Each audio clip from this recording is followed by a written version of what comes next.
നമ്മളിവിടെ കണ്ടത് ശമീക ഋഷി തീർച്ചയായും അദ്ദേഹത്തിന് ഒട്ടും തന്നെ ആരോടും യാതൊരു ധാർഷ്ട്യമോ ഒന്നുമില്ലാതെ നല്ല രീതിയിൽ തൻ്റെ മനസ്സിൽ ഉറപ്പിച്ച്, ഭഗവാനെ തന്നെ തൻ്റെ മനസ്സിൽ ഉറപ്പിച്ച് ഭൗതികത്തിൽ നിന്ന് വിട്ട് യാതൊരു തര ഇതുമില്ലാതെ ഇരിക്കുന്ന വ്യക്തിയായിരുന്നു ആ സമയത്ത് അദ്ദേഹം. പക്ഷേ അദ്ദേഹത്തിന് അങ്ങനെ എന്തുകൊണ്ടാണോ അത് സംഭവിക്കേണ്ടി വന്നത്, പല കാരണങ്ങൾ അതിലുണ്ടായിരിക്കാം. കലിയുടെ പ്രഭാവം അതാണ് ഇവിടെ ഏറ്റവും പ്രധാനമായിട്ട്. അത് വന്നിട്ട് എന്ത് ചെയ്യുന്നു, ആ കലിയുടെ പ്രഭാവം എങ്ങനെങ്കിലും നുഴഞ്ഞു കയറാൻ ഒരു അവസരം നോക്കിയിരിക്കുകയായിരുന്നു കലി അവിടെ. അപ്പൊ അതിനുള്ള അവസരം അതിന് കിട്ടുകയും ചെയ്തു. അങ്ങനെ ശമീക ഋഷിയെ കൊണ്ട് അത് അവര് കാരണമായി ഭവിക്കുകയാണ്. കാരണം ബ്രാഹ്മണർക്ക് അധപ്പതനം സംഭവിക്കുന്നതിന് ഒരു കാരണമായി ഭവിക്കുന്നതാണ് നമ്മളിവിടെ കണ്ടത്. താങ്ക് യു മാതാജീസ്. പിന്നെ അങ്ങനെ ശൃംഗിയുടെ ആ വാക്കുകൾ കേട്ടുകൊണ്ട്, അപ്പൊ ആ ശൃംഗി പറഞ്ഞ വാക്കുകൾ എത്രമാത്രം കഠോരമായിരുന്നു എന്നാണ് നമ്മളിവിടെ കണ്ടത്. മഹാരാജ പരീക്ഷത്തിനെ ശപിക്കാൻ മാത്രം അവിവേകിയായി മാറി ഒരു ബ്രാഹ്മണ ബാലൻ, അവന്റെ അവിവേകം ഉണ്ടാകാനുള്ള കാരണവും പലതരത്തിൽ നമുക്കവിടെ സൂചിപ്പിക്കാൻ കഴിയും. അസോസിയേഷൻ നല്ലതായിരുന്നില്ല എന്ന് പറഞ്ഞു. കാരണം അത് മറ്റുള്ളവരുടെ മുമ്പിൽ, കുട്ടികളുടെ മുമ്പിൽ ജാള്യത കാണിച്ചപ്പോൾ, ജാള്യത ഉണ്ടായപ്പോൾ അവന് ആ ഒരു എന്റെ പ്രഭാവം വെളിയിലേക്ക് എടുത്ത് കാണിക്കാനാണ് അവൻ ഒരുങ്ങിയത് ഒരു ഭാഗത്തൂടെ. പിന്നെ തൻ്റെ അച്ഛനോട് ചെയ്ത ആ അതിനുള്ള പ്രതികാരം ഒരു ഭാഗത്തുകൂടെ. പിന്നെന്താണ്, പിന്നെ എല്ലാവർക്കും ഉള്ളതാണ് ഞാനൊരു വലിയ ആളാണെന്ന് കാണിക്കണം. കൃഷ്ണൻ പോയി കഴിഞ്ഞു, അപ്പൊ ഇവിടെ നോക്കാൻ ആരും ഇല്ലാതായി. അപ്പൊ നോക്കിക്കോ, എന്റെ പ്രഭാവം എന്താണെന്ന് ഞാൻ കാണിച്ചു തരാം. അപ്പൊ കൃഷ്ണന് പകരമായിട്ട് പ്രവർത്തിക്കാൻ പോലും അവൻ തയ്യാറാകുന്നു. അപ്പൊ അത് ഒരു സാധാരണ ബാലനോ, ഒരു സാധാരണ ബ്രാഹ്മണ ബാലനോ, അല്ലെങ്കിൽ ഇത്രയും വലിയ മഹർഷിയുടെ മകനോ ഇതിന് തയ്യാറാകുമായിരുന്നില്ല. പക്ഷേ ആ കലിയുടെ പ്രഭാവം, കലി നുഴഞ്ഞു കയറാൻ അവസരം കാത്തിരുന്നു. അതിന് അവസരം ഒരുക്കി കൊടുക്കുകയും അങ്ങനെ ആ ബ്രാഹ്മണ സമൂഹത്തെ മുഴുവൻ ആ ഒരു സമയം കൊണ്ട് അധപ്പതനത്തിലേക്ക് തള്ളിവിടുകയും ചെയ്തു. എങ്ങനെയുള്ള അധപ്പതനം? സാമ്പത്തികമായിട്ടോ ഭൗതികമായിട്ടോ ഉള്ള അധപ്പതനമല്ല. അവർ വളരെ ഉന്നതിയിലേക്കായിരിക്കാം പോയത്, പക്ഷേ ആത്മീയമായുള്ള അധപ്പതനത്തിലേക്ക് തള്ളിവിടുകയും ചെയ്തു. അങ്ങനെയാണ് നമ്മളിവിടെ കണ്ടത്. അപ്പം വീണ്ടും വിചാരമില്ലാതെ എന്ത് ചെയ്തു? മൂഢനും അവിവേകിയുമായ ബ്രാഹ്മണപുത്രൻ അതിനെ ഗൗരവമായി എടുത്തു. എന്തിനെ ഗൗരവമായി എടുത്തു? ഒരു സ്വന്തം കണ്ടത്തിൽ നിർജീവമായ ഒരു സർപ്പത്തെ കണ്ട് അദ്ദേഹം അത് ഗൗരവമായി എടുത്തില്ല. അദ്ദേഹം അതിനെ എടുത്ത് ദൂരേക്ക് വലിച്ചെറിഞ്ഞു.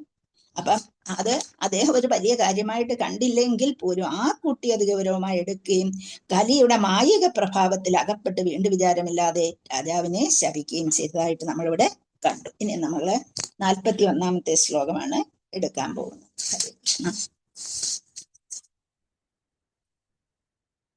നിശമ്യ സപ്തമതദർഹം നരേന്ദ്രം സബ്രാഹ്മണോ നാത്മജമഭ്യനന്ദത് അഹോ ബദാം ഹോ മഹദത്യതകൃതം അൽപീയസി ദ്രോഹ ഉരുർദമോധൃതഃ.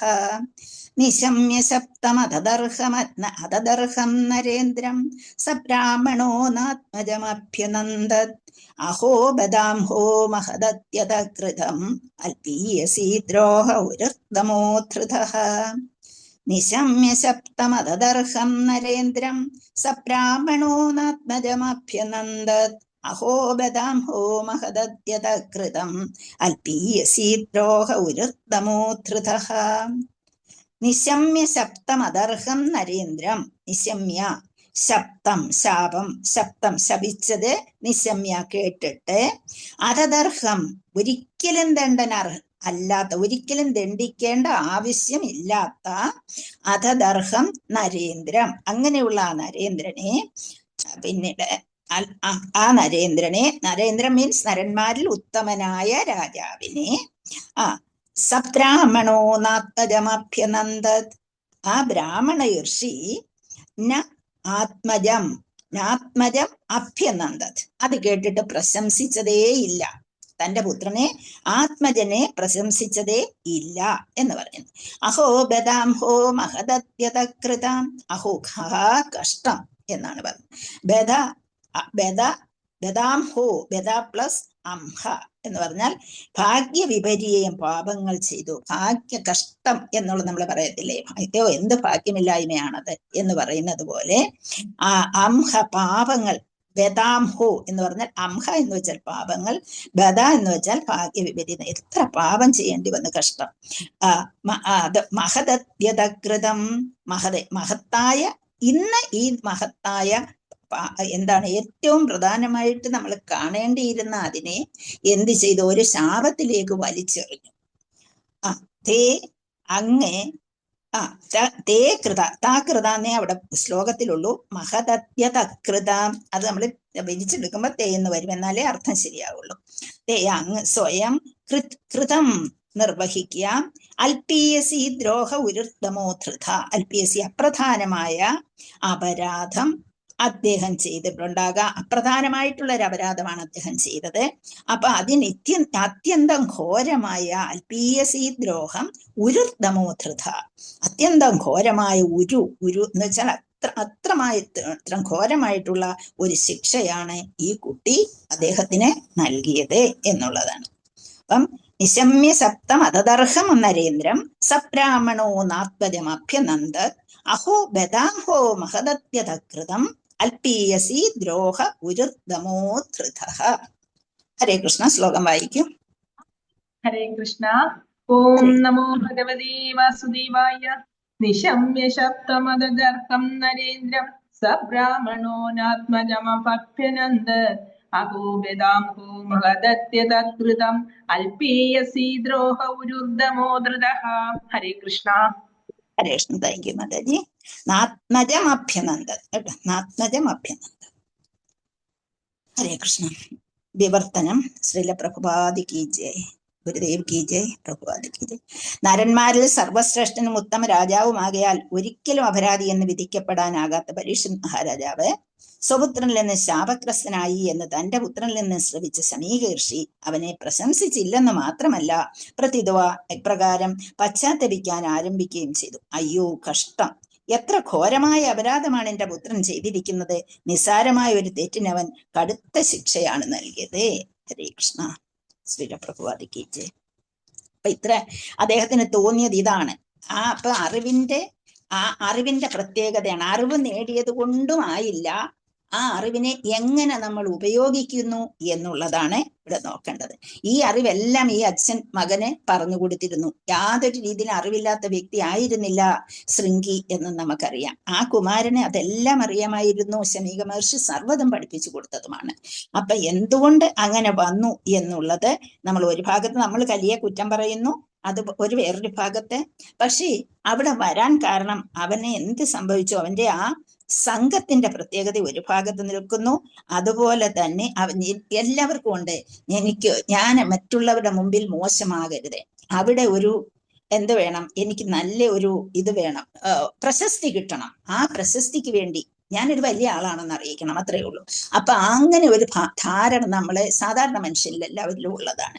പക്ഷെ അതിവിടെ ഈ ബ്രാഹ്മണ ബാലനിൽ അഥവാ ഈ വലിയ വലിയ കൂട്ടുകെട്ടൊന്നും ഇല്ലാതെ നടക്കുന്ന സാധാരണ മനുഷ്യരുമായി, സാധാരണ അനഭാഗത്തുള്ള കുട്ടികളുമായിട്ട് നടക്കുന്നവനിൽ ഉടലെടുത്തു എന്നുള്ളതാണ്. അവനിൽ അത് വരാൻ യാതൊരു ചാൻസും ഇല്ല. അതുകൊണ്ടാണ് നമ്മളിവിടെ കലിയെ കുറ്റം പറയുന്നത്. നിസ്സാരമായ തെറ്റാണ് ചെയ്തിരിക്കുന്നത്. അപ്പം രാജാവ് എങ്ങനെയുള്ള ആളാണ് എന്നുള്ളതാണ് ഇവിടെ നമ്മൾ ശ്രദ്ധിക്കേണ്ടത്.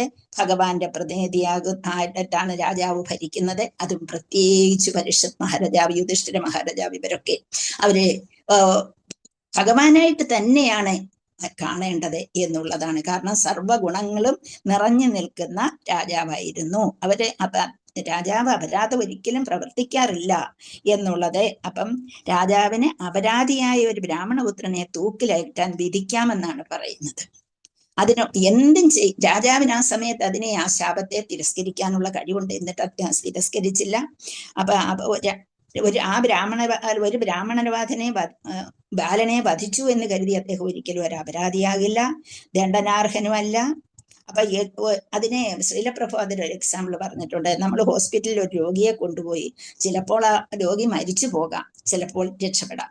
അപ്പൊ മരിച്ചു എന്ന് കരുതി ആ ഡോക്ടർ അതിന് ചികിത്സിച്ച ഡോക്ടറെ നമ്മൾ കുറ്റവാളിയാക്കി ശിക്ഷ കൊടുക്കാനുള്ള ഒരു ഇതില്ല, അതിനുള്ള കഴിവ്, അതിനുള്ള ഒരു നിയമമില്ല. അതുപോലെ വധശിക്ഷയ്ക്ക് വിധിക്കാനുള്ളതില്ല. എന്തെങ്കിലും ചിലപ്പോൾ സസ്പെൻഷനോ എന്തെങ്കിലും ചില കഠിനമായ ശിക്ഷയാണ് തോന്നുന്നതെങ്കിൽ വല്ല സസ്പെൻഷനോ വല്ലതും കൊടുക്കുമെന്നല്ലാതെ അവിടെ മരണശിക്ഷയ്ക്ക് ആരും വിധിക്കാറില്ല. അതുപോലെ അതിന്റെ ഒരു എക്സാമ്പിൾ, അതുപോലെ ശ്രേഷ്ഠവനും നല്ലവനും ഉത്തമനുമായ പരീക്ഷിത് മഹാരാജാവിനെ പ്രത്യേകം എടുത്തു പറയേണ്ടതുണ്ടോ എന്നാണ് ശ്രീല പ്രഭുപാദര് ചോദിച്ചിരിക്കുന്നത്. അപ്പൊ അവിടെ നമുക്കറിയാം, രാജാവിന്റെ സത്ഭരണത്തിന് കീഴിൽ ഈ ഭാരതം മാത്രമല്ല ഈ ലോകം മുഴുവനും ഉണ്ടായിരുന്നു ആ കാലഘട്ടത്തിൽ. അങ്ങനെ എല്ലാ ലോകം മുഴുവനും ഇങ്ങനെ നിറഞ്ഞു നിന്നിരുന്ന രാജാവായിരുന്നു പരീക്ഷിത് മഹാരാജാവ്. അദ്ദേഹത്തിന് പോകാനുള്ള സമയമായോ എന്ന് ചോദിച്ചാൽ ഭഗവാന്റെ രീതി അനുസരിച്ച് വിളിക്കാനുള്ള സമയമായിരുന്നായിരിക്കാം. പക്ഷേ ഭരണത്തിൽ അങ്ങേയറ്റം പ്രബലനായിരുന്നു അദ്ദേഹം എന്നും മനസ്സിലാക്കേണ്ടിയിരിക്കുന്നു. അപ്പം രാജർഷികൾ നീതിപൂർവമാണ് ഭരിച്ചിരുന്നത്, നല്ല രീതിയിൽ ഭരിച്ചു പോന്നു. വേദാനുശാസനങ്ങളെല്ലാം നല്ലതുപോലെ പാലിച്ചു പോന്നു. അതാണ് ഏറ്റവും പ്രധാനമായിട്ടുള്ളത്. എല്ലാ കാര്യങ്ങളും വേദങ്ങൾ അനുസരിച്ച്, വേദാനുശാസനം, വേദം എന്ന് പറയുന്നത് എന്താണ്? ധർമ്മ അർത്ഥ കാമ മോക്ഷം പറഞ്ഞിരിക്കുന്നതാണ് വേദങ്ങളിൽ. എന്തുകൊണ്ട് അങ്ങനെ ഭരിക്കുന്നു? കാരണം എന്താണ്? മനുഷ്യ പുരോഗതി, മനുഷ്യനായിട്ട് ജീവിക്കുമ്പോൾ ഇവിടെ പുരോഗതി, നമുക്ക് ആത്മീയ പുരോഗതി അല്ല പറയുന്നത്, മനുഷ്യന്റെ ഇവിടുത്തെ പുരോഗതിക്ക് ആവശ്യമായ ധർമ്മ അർത്ഥ കാമ മോക്ഷങ്ങളെ കൊടുത്ത്, അതോടൊപ്പം തന്നെ പരീക്ഷിത് മഹാരാജാവ് എന്ത് ചെയ്തിരുന്നു? ആത്മീയ പുരോഗതിക്കും എല്ലാവരെയും നോക്കിയിരുന്നു. അതുപോലെ ഈവൻ അദ്ദേഹത്തിന്റെ ഭരണത്തിന് കീഴിലുള്ള രാജ്യമെന്നൊന്നും പറയാൻ പറ്റില്ല, ലോകം മുഴുവനുമാണ്. അപ്പൊ അതുകൊണ്ട് അദ്ദേഹത്തിന്റെ ഭരണത്തിന് കീഴിലുള്ള സർവ്വതിനെയും അദ്ദേഹത്തിന്റെ പ്രജയായി കണ്ടിരുന്നു. അപ്പൊ അങ്ങനെയുള്ള ഒരു നരേന്ദ്രനെ, നരന്മാരിൽ സർവശ്രേഷ്ഠനായിട്ടുള്ള അദ്ദേഹത്തിനെ എങ്ങനെയാണ് ഈ ഒരു അനുഭവജ്ഞാനമില്ലാത്ത അഹങ്കാര ഗർവുള്ള ഒരു ബ്രാഹ്മണപുത്രൻ, ശ്രേഷ്ഠനായ ബ്രാഹ്മണന്റെ എല്ലാ അധികാര ശക്തികളും സ്വായത്തമാക്കിയിട്ടുള്ള കുട്ടിയാണ്, കാരണം അച്ഛനെല്ലാം പറഞ്ഞു കൊടുത്തിട്ടുണ്ട്. അതുകൊണ്ട് അപ്പൊ അങ്ങനെ ഒരു മഹാരാജാവിനെ ദണ്ഡനാർഹനായി വിധിച്ചത് എങ്ങനെയാണ് എന്നാണ് ചോദിക്കുന്നത്. അപ്പം അച്ഛനും മകനും തമ്മിലുള്ള വ്യത്യാസമാണ് ഇവിടെ പറയുന്നത്. അപ്പം തന്റെ പുത്രൻ ഇങ്ങനെ പ്രവർത്തിച്ചല്ലോ എന്നോർത്തവിടെ അച്ഛൻ വിഷമിക്കുന്നു. അപ്പം അങ്ങനെയുള്ള ഒരു രീതിയിൽ ശൃംഗിയെ വെച്ച് നോക്കുമ്പോഴേ അദ്ദേഹത്തിന്റെ മുന്നിൽ ഇതൊരു ഘോരാപരാധമാണ് ചെയ്തിരിക്കുന്നത് രാജാവ് എന്നുള്ളതാണ് അദ്ദേഹം കണ്ടത്. പക്ഷെ അച്ഛൻ എന്ത് ചെയ്തു? അതിനെ ഓർത്ത് പശ്ചാത്തപിക്കുകയാണ് ചെയ്തത്. എൻ്റെ മകൻ അത് ചെയ്യേണ്ടിയിരുന്നില്ല എന്നുള്ളത് ഓർത്ത് പശ്ചാത്തപിക്കുകയാണ് ചെയ്തത്. പിന്നെ ഒരു കാര്യം കൂടിയുണ്ട്, പല കാര്യങ്ങളും നമ്മുടെ കണ്ണിൽ ശരി എന്ന് തോന്നുന്നത് മറ്റുള്ളവരുടെ കണ്ണിൽ ശരിയായിട്ട് വരണമെന്നില്ല. കാരണം അതുപോലെ ആത്മീയമായിട്ടും ശരിയായിട്ട് വരണമെന്നില്ല. ഇപ്പൊ നമുക്ക് തോന്നി, എന്തിന് രാജാവ് ആ ചത്തപാമ്പെടുത്തിട്ടവൻ മെയ്യിലേ എന്ന് നമ്മൾ പറയും അല്ലെ, എന്തിനത് ചെയ്തു എന്ന് ചോദിക്കാം. അതും ഒരു കാരണമാണ്. അപ്പം നീ നടക്കുന്ന കാര്യങ്ങൾക്കൊക്കെ ഒരു കാരണം മാത്രമല്ല, പല പല കാരണങ്ങൾ അതിനുണ്ട്. അപ്പൊ ഇമ്മീഡിയറ്റ് ആയിട്ടുള്ള കാരണങ്ങൾ നമ്മളെപ്പോഴും ഇമ്മീഡിയറ്റ് റീസൺ ആണ് നമ്മൾ കാണാൻ ശ്രമിക്കുന്നത്. അപ്പൊ അത് തെറ്റല്ലേ എന്ന് തോന്നാം. പക്ഷേ അച്ഛൻ നോക്കിയപ്പോൾ, അഥവാ സമീകർഷി നോക്കിയപ്പോൾ അത് അങ്ങനെ അല്ല, അതൊരിക്കലും അങ്ങനെ ചെയ്യാൻ പാടില്ല. ഭാരതമല്ല ലോകം മുഴുവനും ഭരിച്ചു പോരുന്ന ഒരു രാജാവിനെ അദ്ദേഹത്തിന്റെ ഭരണം ഇല്ലാതെയായാൽ എന്താണ് സംഭവിക്കാൻ പോകുന്നത്? അപ്പം അദ്ദേഹം അതിനോട് പറയുന്നു, എന്തെല്ലാം സംഭവിക്കണോ അതെല്ലാം സംഭവിച്ചെന്ന് വരും. അതെല്ലാം നീ കാരണമാണ്. ഇന്ന് തൊട്ട് ബ്രാഹ്മണർ അധപ്പതിക്കാൻ തുടങ്ങുന്നു. ഒരു നല്ല സത്ഭരണത്തെ ഇല്ലാതാക്കിയ ഒരു ബ്രാഹ്മണൻ എന്ന പേര് നീ നേടിയെടുക്കാൻ പോകുന്നു എന്നുള്ളതാണ് ഇവിടെ പറഞ്ഞു നിർത്തുന്നത്. അപ്പൊ എവിടെയും ഏതെല്ലാം കാര്യങ്ങൾ, എന്തെല്ലാം ഇമ്മീഡിയറ്റ് കാരണം ഉണ്ടായാലും നമ്മളെ അതിനെ എല്ലാം മാറ്റി വെച്ചുകൊണ്ട് എന്താണ് ചെയ്യേണ്ടത്, ആരെയാണ് ഞാൻ ശപിക്കുന്നത്, എന്താണ് പ്രവർത്തിക്കാൻ പോകുന്നത് എന്നുള്ളത് ആ കുട്ടി ചിന്തിച്ചില്ല എന്ന് അച്ഛൻ ഖേദിക്കുന്നു. ഞാൻ ഇത്രയും പറഞ്ഞു കൊടുത്തിട്ട് ഞാൻ എന്തെല്ലാം പഠിപ്പിച്ചു കൊടുക്കാമോ അതെല്ലാം പഠിപ്പിച്ചു കൊടുത്തിട്ടും യാതൊരു ഫലവും ഉണ്ടായില്ല എന്ന് കാണുന്നു. അതുപോലെ ഇന്നത്തെ കാലഘട്ടത്തിലും നമുക്കറിയാം, നമ്മൾ കുട്ടികളെയൊക്കെ നല്ലതായിട്ട് വളർത്തിക്കൊണ്ടു വരുന്നു. എന്നാലും ചില സമയത്ത് ആ കുട്ടികൾ അതിൽ നിന്നെല്ലാം വിട്ടുപോയി വളരെ ദണ്ഡനാർഹമായിട്ടുള്ള, മറ്റുള്ളവർക്ക് ദോഷകരമായിട്ടുള്ള പല പ്രവൃത്തികളും ഏർപ്പെടുന്നതായിട്ട് നമുക്കിന്ന് കാണാം. അപ്പൊ ഇവിടെ വളരെ ഒരു എക്സാമ്പിൾ ആയിട്ട് ആദ്യമേ ബ്രാഹ്മണ സമൂഹത്തെ ക്ഷയിപ്പിക്കാനുണ്ടായ ഒരു റീസണമായിട്ട് എന്നുവെച്ചാൽ പറയുന്നത് ബ്രാഹ്മണ സമൂഹത്തിന്റെ കാരണമായി ശമീക ഋഷി നിന്നു എന്നുള്ളതാണ്. അപ്പൊ ശമനത്തിന്റെ അധപ്പതനത്തിന്റെ കാരണമായിട്ട് ശമീക ഋഷി വന്നു എന്നുള്ളതാണ്. കാരണം മകൻ ചെയ്യുന്ന കുറ്റം അച്ഛന്റെ പേരിലാണല്ലോ വരിക. അപ്പൊ അതുകൊണ്ട് അങ്ങനെയാണ് പറയുന്നത്. ഹരേ കൃഷ്ണ. നമുക്ക് അടുത്ത ശ്ലോകത്തിലേക്ക് പോകാം. നവൈനഭിർനരദേവം പരാഖ്യം സമ്മാതുമർഹസ്യ വിപക്വബുദ്ധേ യത്തേജസാ ദുർവിഷഹേണ ഗുപ്താ വിന്ദന്തി ഭദ്രാണ്യകുതോ ഭയപ്രജാഃ. നവൈനഭിർനരദേവം പരാഖ്യം സമ്മാതുമർഹസ്യ വിപക്വബുദ്ധേ യത്തേജസാ ദുർവിഷഹേണ ഗുപ്താ വിന്ദന്തി ഭദ്രാണ്യകുതോ ഭയപ്രജാഃ. നവൈ നൃഭിർ നരദേവം പരാഖ്യം. വൈ എന്ന് വെച്ചാൽ നമ്മൾ പല അർത്ഥം വായിക്കും പറഞ്ഞു തന്നിട്ടുണ്ട്. സർട്ടൻലി എന്ന് പറഞ്ഞിട്ടുണ്ട്, തീർച്ചയായും എന്ന് നേരത്തെ ഞാൻ പറഞ്ഞിട്ടുണ്ട്. ഇവിടെ പക്ഷേ യഥാർത്ഥത്തിൽ എന്നാണ് ഇത് അർത്ഥം. സർട്ടൻലി എന്ന് വെച്ചാൽ സർട്ടൻലി തന്നെയല്ല, ഇവിടെ തീർച്ചയായും എന്നുള്ള അർത്ഥത്തോടൊപ്പം തന്നെ റിയലി എന്നും കൂടി ചേർക്കാം, പരമാർത്ഥത്തിൽ എന്നും ചേർക്കാം. വൈ പരമാർത്ഥത്തിൽ ഒരിക്കലും, എന്ന് വെച്ചാൽ ഇല്ല എന്നുള്ള അർത്ഥം. ഒരിക്കലും നൃഭിർ എന്ന് പറയുന്ന നൃഭിഹി, നൃഭിർ ഏതൊരു വ്യക്തിയായാലും ഏതൊരു മനുഷ്യനായാലും നൃഭിർ നരദേവം പരാഖ്യം. നരദേവം നരന്മാരിൽ ദേവനായവൻ, നരദേവം പരാഖ്യം പരഞ്ച ഏറ്റവും ഉന്നത ഭാവത്തിൽ സർവാതിശയനും അതീന്ദ്രിയനുമായിട്ടുള്ളവൻ എന്നാണ് നമുക്ക് പ്രഭാതാർത്ഥം തന്നിരിക്കുന്നത്. ഏറ്റവും ഉന്നതമായിട്ടുള്ളവൻ. പിന്നെ സമ്മാതും അർഹസ്യ വിപക്വബുദ്ധയേ. അപ്പം അതേ സമ്മാദം എന്ന് വെച്ചാൽ നമ്മൾ നല്ലതായിട്ട് വെച്ചിരിക്കുക, അത്രയേ ഉള്ളൂ. സമാന സ്ഥാനത്ത് വേണ്ട സ്ഥാനത്ത് പ്രതിഷ്ഠിച്ചിരിക്കുക. അർഹസി എവിടെ? വീരസാഹസികത്വത്തിൽ, സാഹസികതയിൽ ഏറ്റവും ഉന്നതനായ. അവിപക്വബുദ്ധയെ, അവിപക്വ കഷായാണാം, നേരത്തെ പഠിച്ചത് ആരെങ്കിലും ഓർക്കുന്നുണ്ടോ? അവിപക്വബുദ്ധയെ എന്നാണ്. അവിപക്വ എന്ന് വെച്ചാൽ അപക്വമായ, യാതൊരു രീതിയിലും പറയാൻ നല്ലതാണെന്ന് പറയാൻ പറ്റാത്തത്. ബുദ്ധി അപക്വമായ ബുദ്ധി. സമ്മാതും അർഹസ്യ അവിപക്വ ബുദ്ധി യത്തേജസാ ദുർവിഷഹേണ ഗുപ്ത. യത്തേജസ, എന്ന് വെച്ചാൽ ആരുടെ തേജസ് കൊണ്ട്, പരാക്രമങ്ങൾ കൊണ്ട്. ദുർവിഷഹേണ എന്ന് വെച്ചാൽ യഥാർത്ഥത്തിൽ ജയിക്കാൻ പ്രയാസമേറിയ. ദുർവിഷഹേണ ഒരിക്കലും അവനെ വെല്ലാൻ സാധ്യമല്ലാത്ത, ജയിക്കാൻ സാധ്യമല്ലാത്ത. ദുർവിഷഹേണ ഗുപ്ത സംരക്ഷിച്ചു. അങ്ങനെ ഗുപ്ത മീൻസ് സംരക്ഷിക്കുക. ബിന്ദന്തി ഭദ്രാണ്യകുതോ ഭയപ്രജ. ബിന്ദന്തി എന്ന് വെച്ചാൽ ആസ്വദിക്കുക. ഭദ്രാണി എന്ന് വെച്ചാൽ എല്ലാ ഐശ്വര്യങ്ങളും അല്ലെങ്കിൽ സർവ സമൃദ്ധിയും. അകുതോ ഭയമില്ലാതാക്കിക്കൊണ്ട് പൂർണ്ണ സംരക്ഷണം നൽകുകയും. ആർക്കാണ് ഇതെല്ലാം നൽകിയത്? പ്രജകൾക്ക്. എങ്ങനെയായിരുന്നു രാജാവ് അവിടെ ഭരിച്ചിരുന്നത്? രാജാവിന്റെ ആ പേര് കേൾക്കുമ്പോ പോലും അത്രമാത്രം നല്ല ഭരണം കാഴ്ചവെച്ച രാജാവിനെ കുറിച്ച് ചിന്തിക്കുകയാണ് ഇവിടെ വേണ്ടത്. അപ്പം അവിടെ പ്രജകൾക്ക് പൂർണ്ണ സംരക്ഷണം നൽകിക്കൊണ്ട്, സർവ്വ ഐശ്വര്യങ്ങളും സർവ്വ സമൃദ്ധിയും നൽകിക്കൊണ്ട്, ആർക്കും എല്ലാം സാധ്യമല്ലാത്ത രീതിയിൽ സംരക്ഷിച്ചു പോയിരുന്ന ആ രാജാവിന്റെ പരാക്രമങ്ങൾ ഇല്ലാതാക്കാനാണ് ഈ കുട്ടി തയ്യാറായത് എന്ന് നമ്മളിവിടെ കാണുകയാണ്. ഹരേ കൃഷ്ണ. ശ്ലോകം വായിക്കും.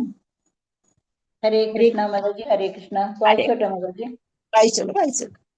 ഓം നമോ ഭഗവതേ വാസുദേവ. നവൈർനിർഭിർനരദേവ പരാഖ്യം സമ്മാതുമർഹസ്യ വിപക്വബുദ്ധേ യത്തേജസാ ദുർവിഷഹേണ ഗുപ്താ വിന്ദന്തി ഭദ്രാണ്യ അകുതോ ഭയപ്രജാ. ഹരേ കൃഷ്ണ. വായിക്കും. ഹരേ കൃഷ്ണ മാതാജി. ഗുരുഭ്യോ നമഃ. ഓം നമോ ഭഗവതേ വാസുദേവായ. നവൈർനിർഭിർനരദേവ പരാഖ്യം സമ്മാതു അർഹസ്യ വിപക്വബുദ്ധേ യത്തേജസാ ദുർവിഷഹേണ ഗുപ്ത വിന്ദന്തി ഭദ്രാണി കുതോ ഭയ പ്രജാഃ. ഹരേ കൃഷ്ണ മാതാജി. താങ്ക് ഹരേ യു മാതാജി. കൃഷ്ണ. അപ്പൊ മകനോട് പറയുകയാണ്, ഹേ വത്സ, എന്റെ മോനെ എന്നൊക്കെ വിളിച്ചു പറയും, നിന്റെ വിവേകം അപക്വമാണ്, നിനക്ക് യാതൊരു വിവേകവും അറിവില്ലാത്തവളാണ്, നീ മഹാനായ രാജാവിനെ കുറിച്ച് നീ അജ്ഞനാണ്, നിനക്ക് രാജാവിനെ കുറിച്ച് ഒന്നും അറിഞ്ഞുകൂടാ. സർവശ്രേഷ്ഠനും നരോത്തമനുമായ അദ്ദേഹം പരമദിവ്യോത്തമ കൃഷ്ണനായ ശ്രീകൃഷ്ണ ഭഗവാനോളം മഹാത്മ്യമുള്ളവനാണ്. ഏറ്റവും പ്രധാനമായിട്ട് നമ്മൾ രാജാക്കന്മാരെ ദൈവമായിട്ടാണ് കാണുന്നത്. അത്രമാത്രം മഹാത്മ്യമുള്ളവനാണ്. അദ്ദേഹത്തെ ഒരിക്കലും സാധാരണ ജനങ്ങൾ ഒരുവനായി ഗണിക്കരുത്. അപ്പം രാജ്യത്തെ പ്രജകൾ ഭയഭീതി കൂടാതെ സർവ്വ ഐശ്വര്യങ്ങളോടും സമൃദ്ധിയോടും കൂടി വസിക്കുന്നത് അദ്ദേഹത്തിന്റെ അജയ്യമായ സാമർഥ്യത്താൽ അവർ സംരക്ഷിക്കപ്പെടുന്നത് കൊണ്ടാണ്. അപ്പൊ ഒരു രാജ്യത്തെ ജനങ്ങൾ വേണ്ടവിധം ജീവിക്കണമെന്നുണ്ടെങ്കിൽ നല്ല സംരക്ഷണത്തോടു കൂടി മറ്റുള്ളവരെ ഭയക്കാതെ ജീവിക്കണമെന്നുണ്ടെങ്കിൽ ആ രാജാവ് അത്രമാത്രം നല്ലവനായിരിക്കണം. അപ്പൊ അങ്ങനെയുള്ള രാജാവിനെയാണ് നിനക്ക് അറിഞ്ഞുകൂടാതെ നീ ശപിച്ചു കളഞ്ഞത് എന്നാണ് ഇവിടെ പറഞ്ഞത്. അദ്ദേഹത്തിന്റെ അജയ്യമായ സമരം, അദ്ദേഹത്തെ കലി വന്നിട്ട് പോലും നിർത്തിയില്ല. കലിയെപ്പോലും ഓടിച്ചു വിട്ട രാജാവെന്ന് പറയുമ്പോൾ എത്രമാത്രം പ്രാധാന്യമുള്ളവനാണ് എന്ന് പറയാം. അതുപോലെ അദ്ദേഹത്തിന്റെ മഹാമനസ്കത, സാധാരണക്കാർക്കും ദേവന്മാരെ കാണാൻ കഴിഞ്ഞു അദ്ദേഹത്തിന്റെ കൊട്ടാരത്തിൽ യജ്ഞങ്ങൾ നടത്തിയപ്പോൾ. ദേവന്മാരെ കാണാൻ നമുക്ക് എളുപ്പമുള്ള ഒരു കാര്യമല്ല. അതുകൊണ്ട് ദേവന്മാരെ കാണാൻ സാധാരണക്കാർക്ക് പോലും കാട്ടിക്കൊടുത്ത ആളാണ് പരീക്ഷിത് മഹാരാജാവ്. അപ്പം അതുപോലെ കൃപാചാര്യരാണ് അദ്ദേഹത്തിന്റെ ഗുരു. ഏറ്റവും നല്ല അറിവ് നൽകിക്കൊടുത്തു. അപ്പൊ ഒരു ദേവന്മാരെ നമുക്ക് കാണാൻ പറ്റില്ല. എന്തുകൊണ്ട്? മനുഷ്യരും ദേവന്മാരും തമ്മിൽ അവർക്ക് നമ്മൾ കാണാതെ വ്യത്യാസമുണ്ട്. അവർക്ക് നമ്മൾ കാണാതെ യാത്ര ചെയ്യാനും നമ്മുടെ ദൃഷ്ടിയിൽപ്പെടാതിരിക്കാനും കഴിഞ്ഞു. പക്ഷേ പരീക്ഷിത് മഹാരാജാവിന്റെ കൊട്ടാരത്തിലെത്തിയപ്പോൾ സാധാരണക്കാർക്ക് അവരെ കാണാൻ കഴിഞ്ഞു എന്നുള്ളതാണ്. അങ്ങനെയുള്ള ആ ഒരു രാജാവിനെയാണ് എത്രമാത്രം ജനങ്ങളെ സ്നേഹിച്ചിരുന്നു, ജനങ്ങൾക്ക് വേണ്ടതെന്തോ അത് നൽകിയിരുന്നു. ഇവൻ കലിയെ കൊണ്ടുപോലും അവിടെ പ്രവേശിപ്പിക്കാതെ ജനങ്ങളെ കാത്തു സൂക്ഷിച്ച രാജാവാണ്. അപ്പം അങ്ങനെയുള്ള ഒരു രാജാവിനെയാണ് നീ ശപിച്ചിരിക്കുന്നത് എന്നുള്ളതാണ് ഇവിടെ പറഞ്ഞിരിക്കുന്നത്.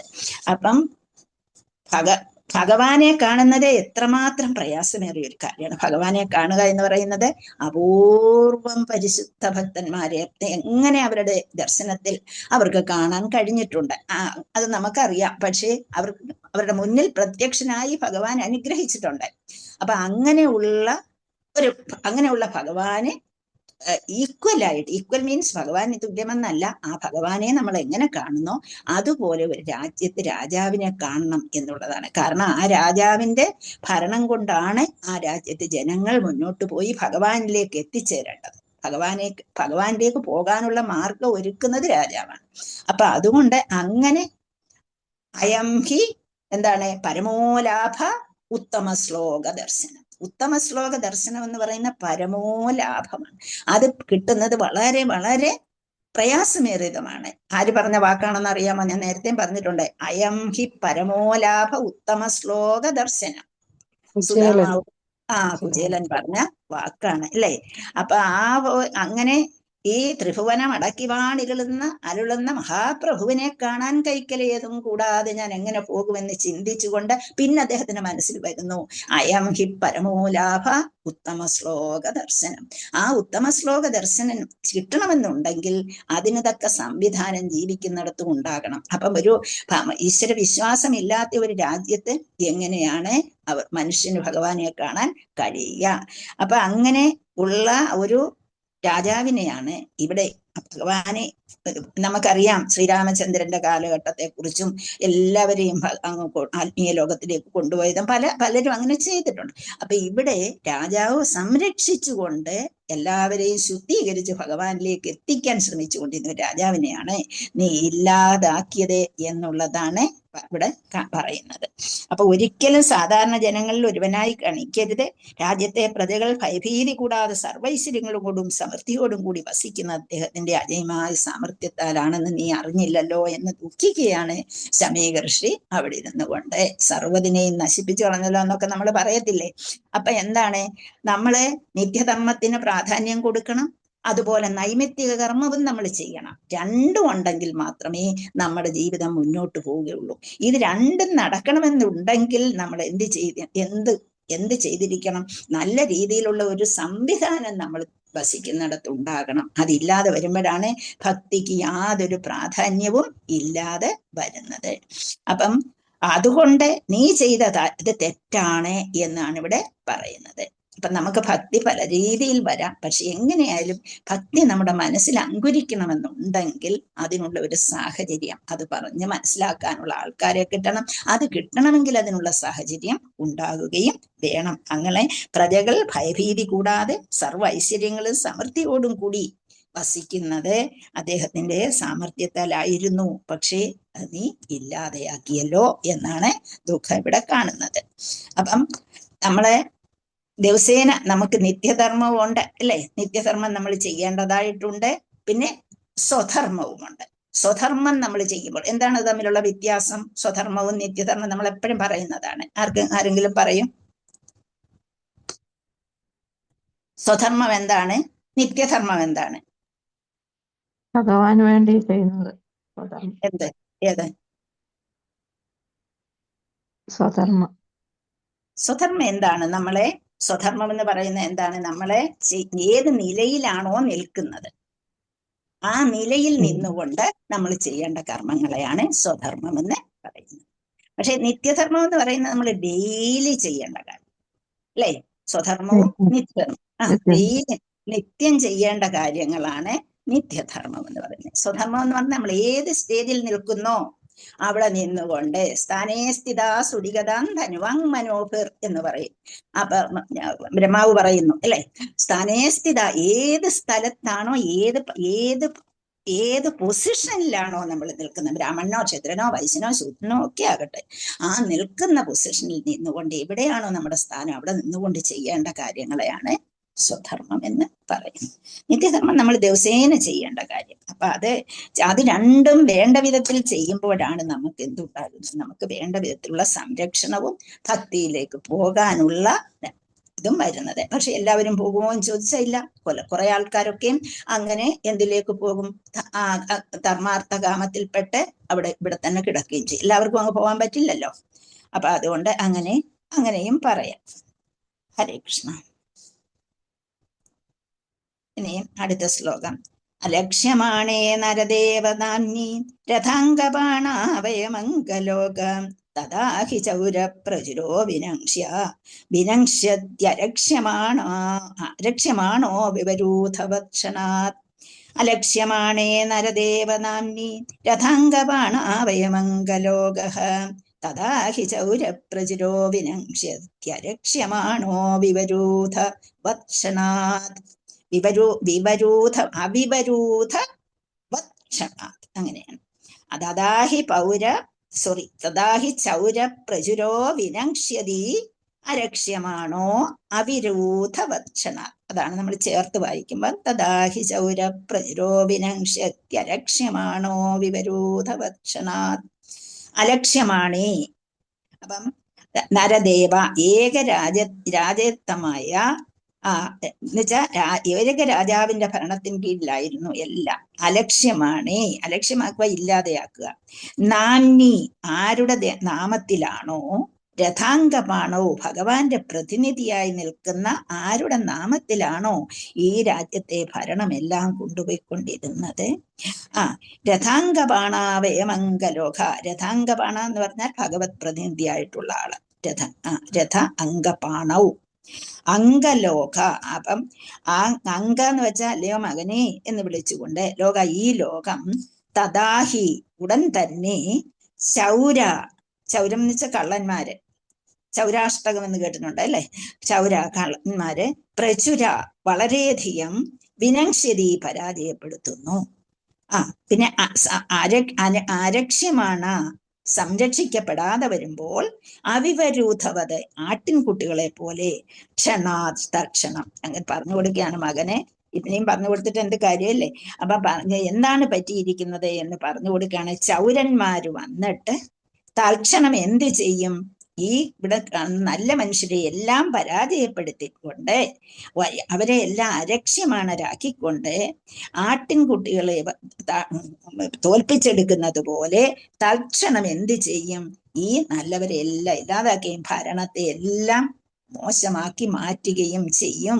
അപ്പം രാജാവ് ഇല്ലാതെ വന്നാൽ, നല്ലവനായ ഒരു രാജാവിനെ നീ ശപിച്ചു, അദ്ദേഹം ഇല്ലാതെ വന്നാൽ എന്ത് സംഭവിക്കും? എൻ്റെ പ്രിയപുത്ര എന്ന് വിളിച്ചിട്ട് പറയുകയാണ്, ഏക രാജാവിന്റെ പരമാധികാര ഭരണം രഥചക്രധാരിയായ ഭഗവാനെയാണ് പ്രതിനിധീകരിക്കുന്നത്.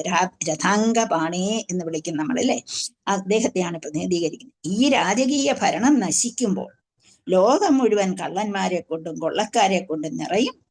അവർ താമസം വിനാ ചിഹ്നിച്ചിതറിയ ആട്ടിൻപറ്റങ്ങളെ പോലെ അരക്ഷിതമാരായ പ്രജകളുടെ മേൽ അധീശത്വം സ്ഥാപിക്കുകയും ചെയ്യും. അങ്ങനെ എന്താണ് ഇവിടെ ഒരു രാജാവ് ശരിക്കില്ല എങ്കിൽ ഉണ്ടാകാൻ പോകുന്ന ഘോരമായ വിപത്തുകളെ കുറിച്ചാണ് ഇവിടെ ശമീക ഋഷി പറഞ്ഞു കൊടുക്കുന്നത്.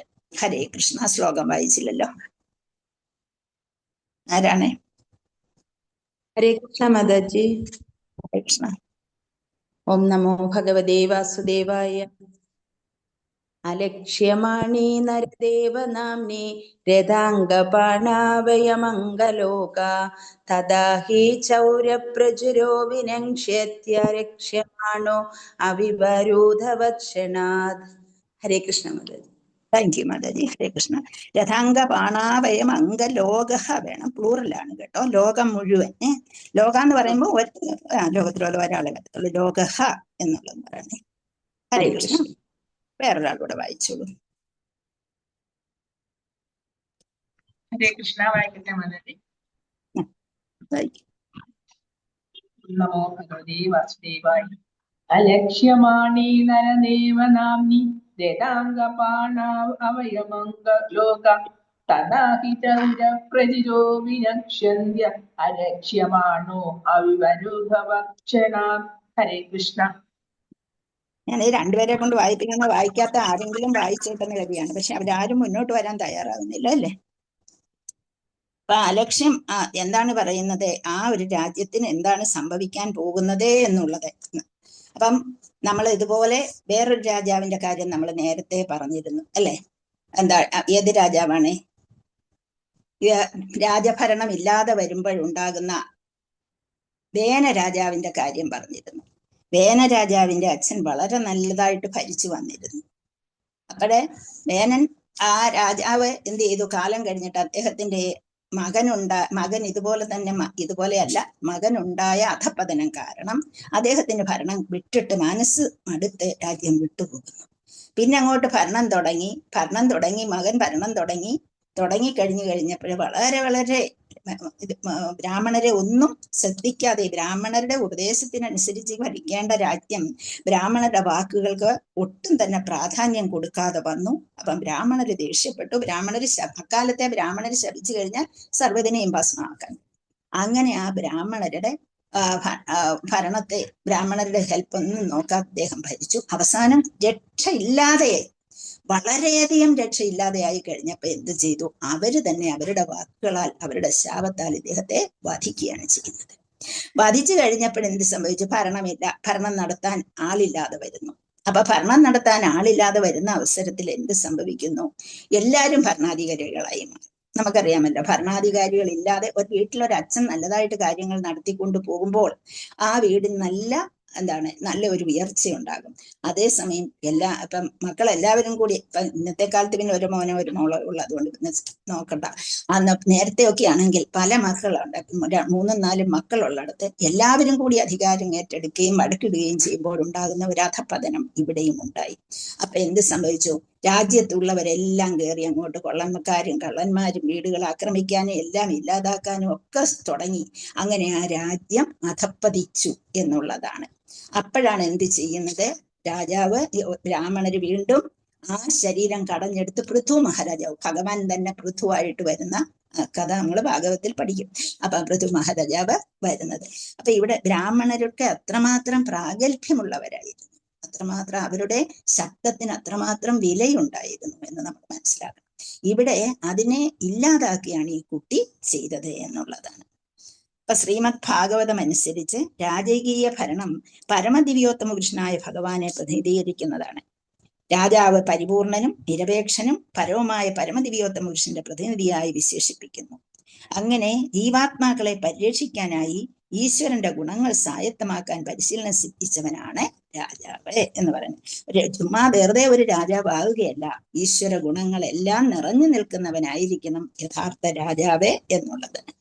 അപ്പം അങ്ങനെ നമ്മൾക്കറിയാം, യുധിഷ്ഠിര മഹാരാജാവിനെ ഭരണം ഏൽപ്പിക്കാൻ വേണ്ടിയാണ്, സത്ഭരണത്തിലേക്ക് കൊണ്ടുവരാൻ വേണ്ടിയാണ് ഈ കുരുക്ഷേത്ര യുദ്ധം തന്നെ ഭഗവാൻ നടത്തിയത് എന്നുള്ളതാണ്. അപ്പൊ ഭഗവാൻ ആസൂത്രണം ചെയ്ത ഒരു യുദ്ധമായിരുന്നു അത്. എന്തുകൊണ്ട്? അവിടെ നടന്നിരുന്ന ഭരണം വളരെ മോശമായിരുന്നു. അതുകൊണ്ട് എന്തായിരുന്നു, ഇഷ്ടം പോലെ വാരി കൊടുക്കും, അവരെ സഹായിക്കുന്നവർക്ക് എല്ലാവിധ സൗകര്യങ്ങളും ചെയ്തു കൊടുക്കുമായിരുന്നു ഭരണകർത്ത. പക്ഷെ അല്ലാത്തവരോ, ധർമ്മത്തിനും നീതിക്കും വേണ്ടി നിലയുറപ്പിക്കുന്നവരെ യാതൊരു വിധത്തിലും സഹായിക്കുമായിരുന്നില്ല. അതുകൊണ്ടാണ് അദ്ദേഹം ധർമ്മം കൊണ്ടുവരാൻ വേണ്ടി യുദ്ധം നടത്തേണ്ടതായി ഭഗവാൻ അതിനായിട്ട് ഇവിടെ അവതരിക്കുകയും വരികയും ചെയ്യുന്നു. അങ്ങനെ യുദ്ധ നിപുണതയോടൊപ്പം സംസ്കാരത്തിലും സഭ്യതയിലും ഭക്തിയുത സേവനത്തിലും പൂർണ്ണ പരിശീലനം സിദ്ധിച്ച ഒരു ഉത്തമ രാജാവ്. അങ്ങനെ സദാചാര മൂലങ്ങളെ ഉൾക്കൊള്ളുന്നവനായിരിക്കണം. അപ്പം ആദ്യമേ ജനങ്ങൾക്ക് ഭക്തിയുത സേവനത്തിൽ ഇമ്പോർട്ടൻസ് കൊടുക്കണം. അതുപോലെ ഒരു രാജ്യത്തെ വന്ന് ആക്രമിച്ചാൽ യുദ്ധത്തിന് നിപുണതയുള്ളവരായിരിക്കണം, സംസ്കാരത്തിൽ അങ്ങേയറ്റം പ്രാഗൽഭ്യമുള്ളവരായിരിക്കണം, നല്ല സഭ്യതയുള്ളവരായിരിക്കണം, സദാചാര മൂല്യങ്ങളെ ഉയർത്തിപ്പിടിക്കുന്നവരായിരിക്കണം. അങ്ങനെയുള്ള ഒരു രാജാവ്, അങ്ങനെയുള്ള ഭരണം കാഴ്ചവെക്കാൻ കഴിയുന്ന ഒരു രാജാക്കന്മാരെയാണ് ഒരു രാജ്യത്തിന് ആവശ്യം. അതിനെയാണ് നീ ഇല്ലാതെ ആക്കിയത്. അപ്പം പറയുന്നു, ആ കുട്ടി ചെയ്തത് എന്താണ്? ഭഗവാനെ തുല്യനായിട്ടാണ് അവിടെ നിന്നത് എന്ന് പറയാൻ. കൃഷ്ണൻ ഇവിടെ ഉണ്ടായിരുന്ന സമയത്ത് ഇവിടെ ആർക്കും ആരെയും ഒരു ഭയം ഉണ്ടായിരുന്നില്ല. കാരണം എന്തുകൊണ്ടാണ്? കൃഷ്ണൻ ധർമ്മത്തിനനുസരിച്ച് നോക്കുമായിരുന്നു. ഇപ്പം ഭഗവാൻ അങ്ങോട്ട് പോയി ധർമ്മം നോക്കാൻ ആളില്ലാതെ വന്നു. എല്ലാവരും അങ്ങ് കൃഷ്ണന്റെ സ്ഥാനത്തേക്ക് ഉയരുകയാണോ എന്നൊക്കെ ചോദിച്ചിട്ടാണ് ഈ കുട്ടി എന്ത് ചെയ്തത്, ഇങ്ങനെ ചെയ്യുന്നു. ഭഗവാൻ എന്ത് ചെയ്തിരുന്നോ? ഭഗവാൻ എന്താണ്, എവിടെയാണോ ധർമ്മം ഇല്ലാതെ വരുന്നത് അവിടെയെല്ലാം ഭഗവാൻ പരീക്ഷിക്കാവുന്നതിൻ്റെ അത്ര നമ്മളെല്ലാവരും പറയും കൃഷ്ണൻ വലിയ പരീക്ഷകനാണ്, പരീക്ഷിച്ചിട്ടേ ചെയ്യത്തുള്ളൂ എന്നൊക്കെ പറയും. ശരിയാണ്, ചെയ്യേണ്ട കാര്യങ്ങൾ അദ്ദേഹം പരീക്ഷിച്ചതിന് ശേഷം മാത്രമേ ചെയ്യുമായിരുന്നുള്ളൂ. ലാസ്റ്റ് വരെയും ശിശുപാലനെ വെച്ചിരുന്നു, അല്ലേ? അപ്പം നമുക്കറിയാം ഭഗവാൻ ലാസ്റ്റിൽ ആരൊക്കെയാണ് ഭഗവാൻ വധിച്ചതെന്നറിയാമോ? ഭഗവാനെ ലാസ്റ്റിൽ, കാരണം ആദ്യമൊക്കെ ഒരുപാട് പേരെ അദ്ദേഹം ധർമ്മത്തിന് വേണ്ടി ഒരുപാട് പേരെ വധിക്കാനായിട്ട് തന്നെയാണ്. എന്നുവെച്ചാൽ അധർമ്മത്തിലുള്ളവരെ എല്ലാം ഇല്ലാതാക്കി ധർമ്മത്തെ മുന്നോട്ട് കൊണ്ടുപോകാൻ വേണ്ടിയാണ് വന്നത്. ലാസ്റ്റിൽ അദ്ദേഹം വധിക്കുന്നത് ആരൊക്കെയാണ്? ശിശുപാലനെ വധിക്കുന്നത് നമുക്കറിയാം.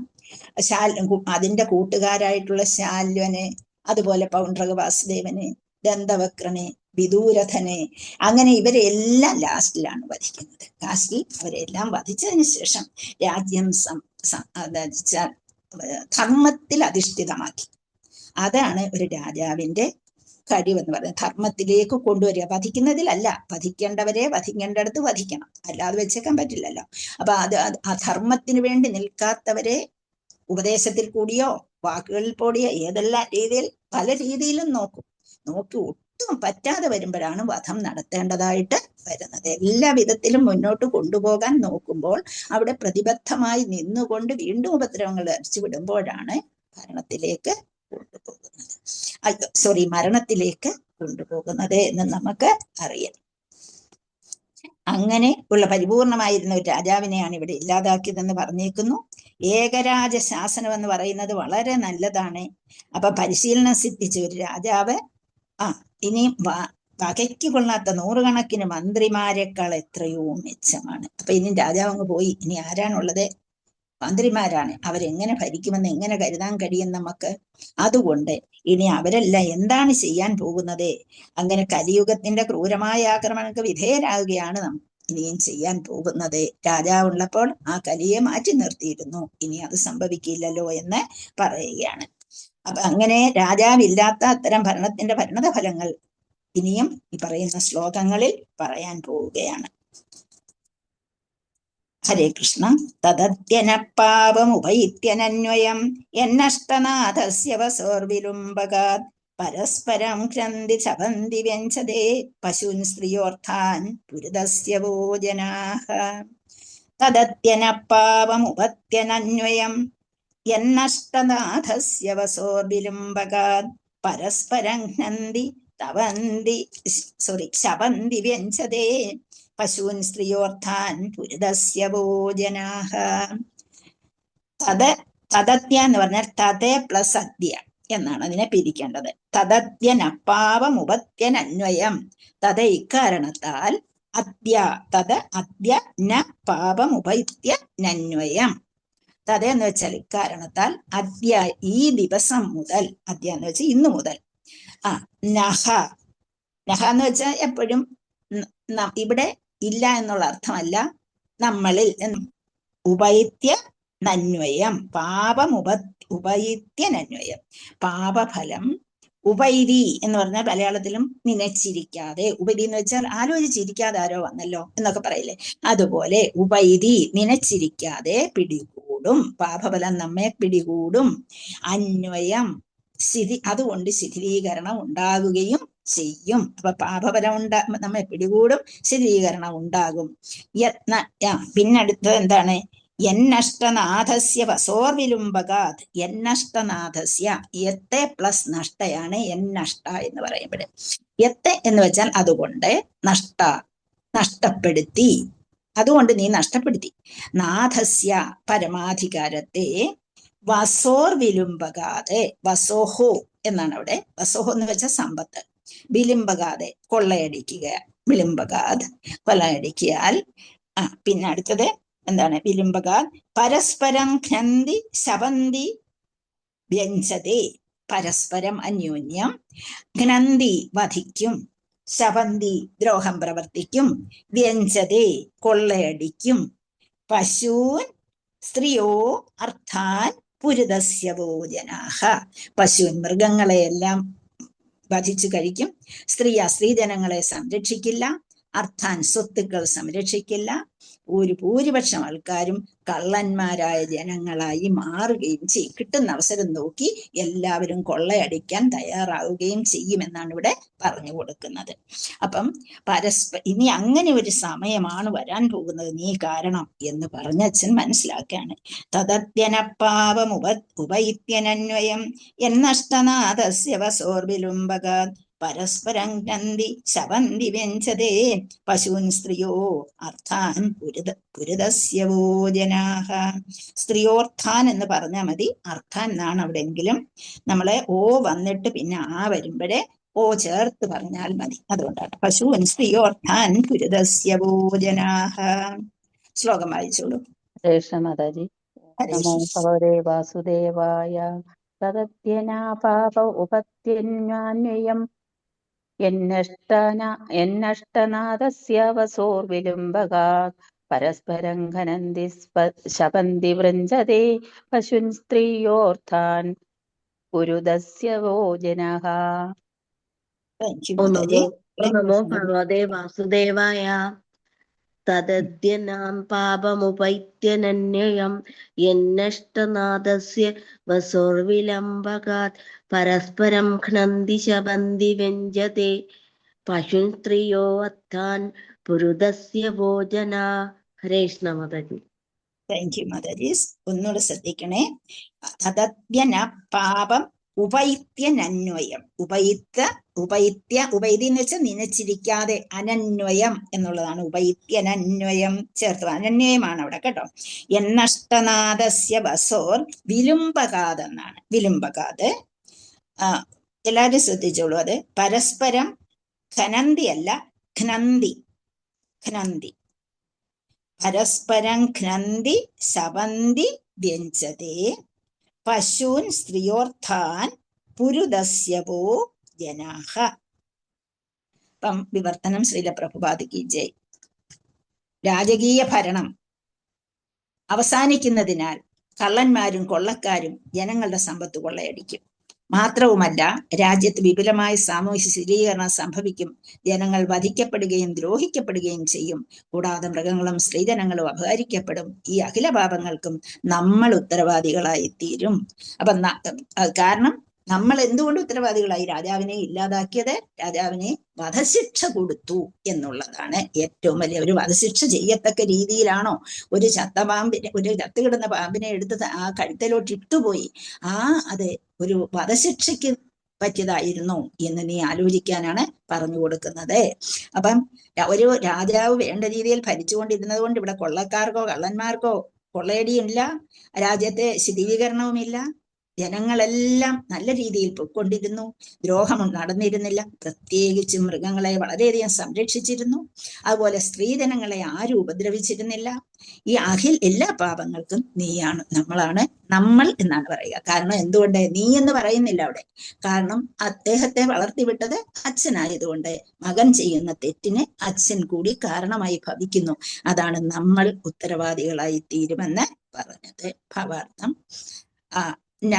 ഇത് ശ്രീലപ്രഭുപാദർ പറഞ്ഞേക്കുന്നത് എന്താണെന്ന് നോക്കിയാല്, രാജകീയ ഭരണത്തെ ഹനിച്ചതിനുള്ള ഉത്തരവാദിത്വം ബ്രാഹ്മണ കുലത്തിനാണെന്ന് ഋഷി ന്യായമായും അംഗീകരിക്കുന്നു. എന്തുകൊണ്ടാണ്? സമൂഹത്തെ നോക്കി നടത്തേണ്ട ബാധ്യത, പഠന പാഠന യജനയാചന അല്ലെ, അത് ഞാൻ പറഞ്ഞു തന്നിട്ടുള്ളതാണ്. അപ്പൊ അതെല്ലാം അവിടെ അങ്ങനെയുള്ള ബ്രാഹ്മണരാണ് ഇവിടെ ഈ ഒരാൾക്ക് മരണം കൊടുത്തിരിക്കുന്നു. അതാണ് ഏറ്റവും വലിയൊരിത്. അപ്പം ആ ഒരു തക്ഷകൻ താൻ കടിച്ചിടും ഏഴാം ദിനി അല്ലെ, അപ്പൊ അത്രയും ദിവസം കൂടാണ് കൊടുത്തിരിക്കുന്നത്. നോക്കൂ എത്രമാത്രം ഘോരമായ ഒരു ശാപമാണ് കൊടുത്തത് എന്നുള്ളത്. അപ്പം രാജകീയ ഭരണത്തെ ഹനിച്ചതിനുള്ള ഉത്തരവാദിത്വം നമ്മൾ ഏറ്റെടുക്കേണ്ടി വരും ഇല്ലേ? അപ്പൊ അതിന് മഹർഷി ന്യായമായി അത് അംഗീകരിച്ചു. രാജ്യത്തെ പ്രജകളുടെ സമ്പത്ത് കൊള്ളയടിക്കും, ജനാധിപത്യവാദികൾ എന്നറിയപ്പെടുന്നവർ അങ്ങനെ സമ്പത്ത് വാരിയെടുക്കാനായിട്ട് എത്ര പണം ഉണ്ടായാലും മനുഷ്യന് ശരിയാവില്ല, എത്ര കിട്ടിയാലും പോരാ, വീണ്ടും വീണ്ടും ധനം വേണമെന്നുള്ള ആഗ്രഹമാണ് മനുഷ്യന്. അപ്പൊ ഒരു രീതിയിൽ അല്ലെങ്കിൽ മറ്റൊരു രീതിയിൽ, ഏത് രീതിയിൽ പണം ഉണ്ടാക്കാമോ അങ്ങനെ നോക്കി നടക്കുന്നവരാണ് മനുഷ്യര്.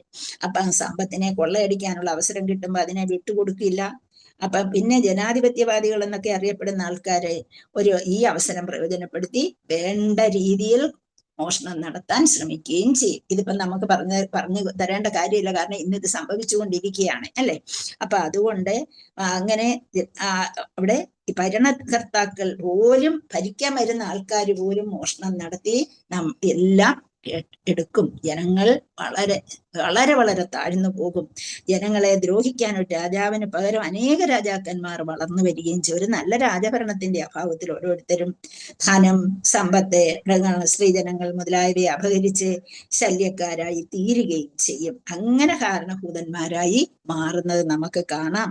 അതുകൊണ്ട് ഇത് ഇനി ചെയ്തത് ഏറ്റവും വലിയ തെറ്റാണ് എന്ന് മകനോട് പറയുകയാണ്. പക്ഷെ പറഞ്ഞുകൊണ്ട് കാര്യം വല്ലതുകൊണ്ടോ? അത് സംഭവിക്കേണ്ടത് സംഭവിച്ചു. രാജാവ് വിചാരിച്ചിരുന്നെങ്കിൽ അതിനെ സ്വീകരിക്കാതിരിക്കാമായിരുന്നു. പക്ഷേ രാജാവ് അത് വിചാരിച്ചില്ല. തന്നെ ഭഗവാന്റെ ഇഷ്ടമാണ് നടന്നത് എന്ന രീതിയിൽ രാജാവ് അതിനെ കൈകാര്യം ചെയ്തു എന്നാണ് നമ്മള് ഇവിടെ പറയുന്നത്. അപ്പം ഭഗവാൻ എന്ത് നോക്കുമ്പോഴും മഹാമനസ്കത, രാജാവിന്റെ മഹാമനസ്കതയാണ് നമ്മളവിടെ കാണുന്നത്. അപ്പം ഗുണഭാവ ഭക്തി നമ്മളവിടെ കാണുന്നു. ഗുണഭാവ ഭക്തി, പ്രാധാന്യ ഭക്തിയുണ്ട്, ഗുണഭാവ ഭക്തിയുമുണ്ട്. അപ്പം നമ്മളെ നിത്യധർമ്മത്തിന് പ്രാധാന്യം കൊടുത്ത് നൈമിത്തികർമ്മം ചെയ്യണമെന്ന് ഞാൻ പറഞ്ഞു. അതിലെ ശുദ്ധഭക്തി വേണം, അനന്യഭക്തി വേണം, അതുപോലെ നിർഗുണമായിട്ടുള്ള പ്രാധാന്യ ഭക്തിയും നമുക്ക് വേണം. എങ്കിൽ മാത്രമേ നമുക്ക് ജീവിതം പരമശുദ്ധമായി മുന്നോട്ട് കൊണ്ടുപോകാൻ കഴിയുള്ളൂ. അപ്പൊ ഇതൊക്കെ നമുക്ക് വേണമെന്നുണ്ടെങ്കിൽ നല്ല വിധത്തിലുള്ള ഒരു ഭരണ സംവിധാനം വേണ്ടിയിരുന്നു. അത് നീ ഇല്ലാതാക്കി എന്നുള്ളതാണ്. അപ്പം രാജഭരണത്തെ തന്നെ, രാജാവിനെ തന്നെ ഇല്ലാതാക്കിക്കൊണ്ട് ആ ഭരണത്തെ തച്ചുടച്ചു നീ എന്നാണ് ഇവിടെ പറയുന്നത്. അപ്പൊ എന്തുകൊണ്ട് ഇത് ചെയ്തു എന്ന് നോക്കുമ്പോൾ നമുക്ക് പറയാനൊരു കാര്യമുണ്ട്. കലിയുഗത്തിന്റെ ഇതുകൊണ്ടിത് നടന്നു എന്നുള്ളതാണ്. പക്ഷേ ഗുരു, ശാസ്ത്ര, സംഘം ഇതെല്ലാം ഗുരു ആ കുട്ടിക്കൊണ്ട് ശാസ്ത്രം പഠിച്ചിട്ടുണ്ട്, സംഘം മാത്രം ശരിയായില്ല. നമ്മൾ എപ്പോഴും ഓർക്കേണ്ടത് അതുകൊണ്ട് സംഘത്തിന് പ്രാധാന്യം കൊടുക്കണം എന്നുള്ളതാണ്. അതില്ലെങ്കിൽ നമ്മള് താണു പോകും എന്നുള്ളതാണ്. അപ്പൊ ഭാഗവതത്തിൽ തന്നെ എപ്പോഴും ഭാഗവതം പഠിക്കുന്നവർക്കറിയാം, ഓരോ കഥകളും വരുമ്പോൾ അവിടെ എന്താണ്? ഒന്നുകിൽ ഗുരുവിന്റെ അഭാവം, അല്ലെങ്കിൽ ശാസ്ത്രം മനസ്സിലാക്കാനുള്ള മടി, അല്ലെങ്കിൽ സംഘമില്ലായ്മ. ഇതൊക്കെ നമുക്ക് അറിയാവുന്നതാണ്. അപ്പൊ അതുകൊണ്ട് ഗുരു, ശാസ്ത്ര, സംഘം ഇതെല്ലാം എല്ലാവരും പ്രാധാന്യത്തോടെ കാണേണ്ടതാണ്. പിന്നെ നമുക്ക് ഇതേക്കുറിച്ച് പറയാൻ എന്താണുള്ളത്? സ്വത്തിനെ അതുപോലെ കൂടുതൽ പ്രാധാന്യം കൊടുത്തുകൊണ്ടുള്ള ജീവിത രീതിയായിരിക്കും ഇതാണ് ഈ ഒറ്റ രാജഭരണം ഇല്ലാതെ വരുമ്പോൾ ഉണ്ടാകുന്നത്. ഒറ്റ രാജഭരണം ഉണ്ടായാൽ മാത്രം പോരാ, അങ്ങനെയുള്ള രാജാവ് കൂടി ആയിരിക്കണം എന്നുള്ളതാണ് നമ്മൾ മനസ്സിലാക്കേണ്ടത്. എന്തുകൊണ്ട് പരീക്ഷിച്ച് തിരിച്ച് ശപിച്ചില്ല? എന്താണ് കാരണം? എന്താണ്? അദ്ദേഹം ഒരു ഉത്തമ ഭക്തനാണ്. ദൈവഹിതമാണെന്ന് വിചാരിച്ചു. ദൈവഹിതമാണെന്ന് വിചാരിച്ചു. പിന്നീടോ പിതാമഹന്മാരുടെ പാത പിന്തുടരുന്നതുകൊണ്ട്. ബ്രാഹ്മണന് ശപിക്കാൻ പാടില്ല. അതുകൊണ്ട് അത് അദ്ദേഹം അവിടെ ചിന്തിക്കാൻ അദ്ദേഹത്തിന് അതിന് സമയം കിട്ടിയില്ല. നമുക്കെടുക്കാം അത്. പിന്നീട് അദ്ദേഹത്തിന് എന്തായിരുന്നു? പിന്നെ ചിന്തിച്ച അദ്ദേഹത്തിന്റെ ഗുരു, ശാസ്ത്ര, സംഘം ഇത് മൂന്നും അദ്ദേഹത്തിനെ എങ്ങനെയാണ് കൊണ്ടുപോയത്? ഒരേ രീതിയിൽ, ഒരേ മാനസികമായി അങ്ങേറ്റം എന്തായിരുന്നു? ഇതിലെല്ലാം വിശ്വസിച്ച് മുന്നോട്ട് കൊണ്ടുപോയിക്കൊണ്ടിരുന്ന ആളായിരുന്നത് കൊണ്ട് അദ്ദേഹത്തിന് ആ ഒരു സുദർശനം അദ്ദേഹത്തിന്റെ മനസ്സിലുണ്ടായിരുന്നു. കാരണം എപ്പോൾ എങ്ങനെ പോകും എന്നാ ചോദിക്കും, ഇവിടെ ഇത് എന്തുകൊണ്ട് ചെയ്തു എന്നുള്ള ചോദ്യം ഉണ്ടാകാം. പക്ഷെ എന്നാലും മനസ്സ് വളരെയധികം ഭഗവാന്റെ ദർശനത്തിന് പ്രാധാന്യം കൊടുത്തിരുന്നു. മനസ്സിൽ എപ്പോഴും ഭഗവാൻ കൂടെ നിന്നിരുന്നു. അപ്പം ഭഗവാൻ വിളിക്കുമ്പോൾ തിരിച്ചു പോകാനുള്ള തയ്യാറെടുപ്പാണ് അദ്ദേഹത്തിൽ നിന്ന് വേണ്ടിയിരുന്നത്. ഹരേ കൃഷ്ണ. നമുക്ക് സമയമായി, ഇവിടെ നിർത്താം. നിന്ന് 44 വരെ എടുത്തിട്ടുണ്ട്. നോട്ട് ചെയ്ത് വെക്കണേ ആരെങ്കിലും. ഹരേ കൃഷ്ണ. ആർക്കെങ്കിലും എന്തെങ്കിലും പറയാനുണ്ടോ? സമയമായി. എന്നാലും ഹരേ കൃഷ്ണ. ഹരേ കൃഷ്ണ.